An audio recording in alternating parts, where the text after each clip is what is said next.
તારીખ 10 જાન્યુઆરીથી આજ સુધીમાં 38 પક્ષીઓ મોતને ભેટ્યા છે.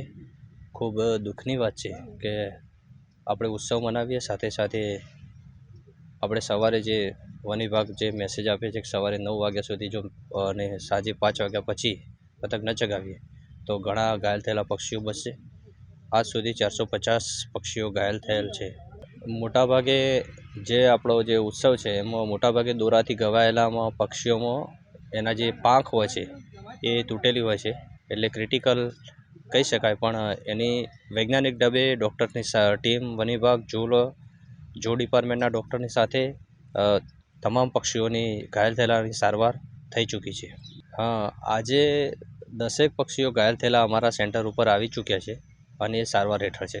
ઓકે, આમાં સૌથી વધારે જોવા જોઈએ તો આપણે કબૂતર જોવા મળશે, બીજા નંબરે સમડી જોવા મળશે અને ત્યારબાદ પોપટ, કાગડો, મેના, હોલો અને માઇગ્રેટરી બર્ડ્સ અથવા તો જે વોટર બર્ડ્સ આપણે કહીએ એમાં બતક છે, હેરોન છે એટલે કે બગલો છે, પછી કાકણસાર, આઈબીસ, એ બધા પક્ષીઓ આપણને અહીંયા જોવા મળે છે. તો જે જગ્યાએ એટલે આપણે સિટી એરિયાઝ છે જ્યાં પતંગો સૌથી વધારે ચગે છે અને જે બહારના પેરીફરીના એરિયા છે ત્યાંથી અલગ અલગ જે આ સમડી છે, આઈબીસ છે અને વોટર બર્ડ્સ છે, પાણીના પક્ષીઓ છે, બહારના પેરીફરીના ખેતરવાળા વિસ્તાર છે ત્યાંથી એવા પક્ષી આવે છે અને સિટીના એરિયામાંથી કબૂતર વધારે આવતા હોય છે.